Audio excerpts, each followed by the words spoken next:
وہ پلیا اور ادھورا عشق۔ کیا آپ کے پاس کوئی ایسی یاد ہے جس سے آپ کسی کو بتا بھی نہیں سکتے، پر وہ آپ کے اندر ہر پل زندہ رہتی ہے؟ ایک ایسی لڑکی جس سے میں صرف چند دن ملا، لیکن اس نے میری روح کو ایسے چھوا کہ آج سالوں بعد بھی میرے دل اسی گاؤں کی پرانی پلیا پر اٹکا ہوا ہے۔ یہ کسی فلمی کہانی کی طرح نہیں، بلکہ ایک ایسے احساس کی کہانی ہے جو آپ کو اندر سے بدل دیتا ہے۔ میں جب رتن گڑھ پہنچا تو میرے ارادے صرف بھاگ دوڑ بھری زندگی سے چھٹی لینا تھا۔ وہ گاؤں پہاڑوں کے بیچ ایک ایسی جگہ تھی جہاں موبائل کا سگنل کم اور سکون زیادہ تھا۔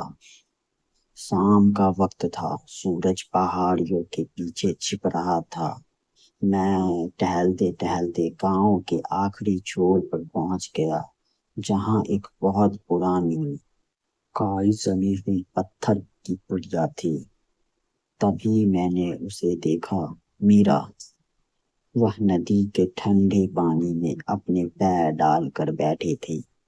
اس نے سادھارن سا سوتی کرتا پہنا تھا اور اس کے بال ہوا میں الجھ رہے تھے۔ جب اس نے اپنا سر گھما کر مجھے دیکھا تو اس کی آنکھوں میں نہ کوئی شرم تھی، نہ کوئی بناوٹ، بس ایک گہری خاموشی تھی جو سیدھے میرے دل میں اتر گئی۔ میں وہیں رک گیا، جیسے کوئی انکہی داستان شروع ہونے والی ہو۔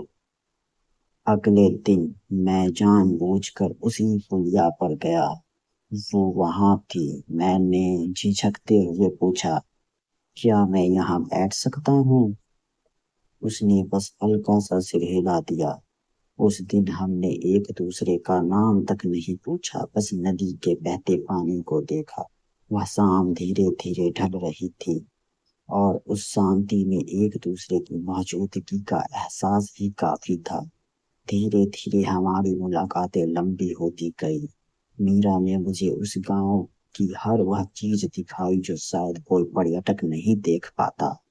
ایک دن ہم ایک اونچے ٹیلے پر گئے جہاں سے پورا گاؤں دکھتا تھا۔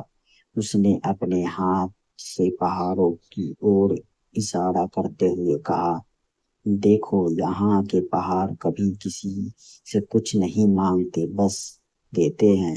ہم انسان ہی ہیں جو ہر چیز میں اپنا حق ڈھونڈتے ہیں۔ وہ باتیں اس کی سادگی کی گہرائی بتاتی تھی۔ ایک شام ہلکی ہلکی بارش ہو رہی تھی۔ ہم ایک پرانے برگد کے پیڑ کے نیچے کھڑے تھے۔ بارش کی بوندیں پتوں پر گر کر جو سنگیت پیدا کر رہی تھی وہ کسی فلمی گانے سے زیادہ جادوئی تھا۔ اچانک میرے ہاتھ اس کے ہاتھ سے ٹکرا گیا۔ اس نے ہاتھ پیچھے نہیں کھینچا بلکہ انگلیوں کو دھیرے سے میری انگلیوں میں پھنسا دیا۔ اس اسپرش میں کوئی واشنا نہیں تھی، صرف ایک گہری سمجھ اور دو روحوں کا ملن تھا۔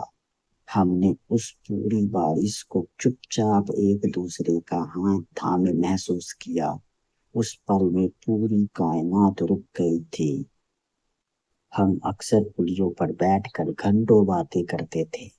میں اسے شہر کی ان چنتاؤں کے بارے میں بتاتا تھا جو مجھے اندر سے کھوکھلا کر رہی تھی، اور وہ مجھے سنتی اتنی غور سے جیسے میں کوئی کویتا ہوں جسے وہ پڑھنا چاہتی ہے۔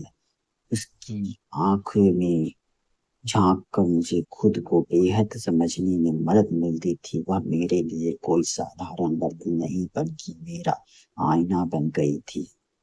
ہم نے ایک دوسرے سے کوئی وعدہ نہیں کیا، نہ ہی کہا کہ ہم ہمیشہ ساتھ رہیں گے، کیونکہ ہم دونوں جانتے تھے کہ یہ ممکن نہیں ہے۔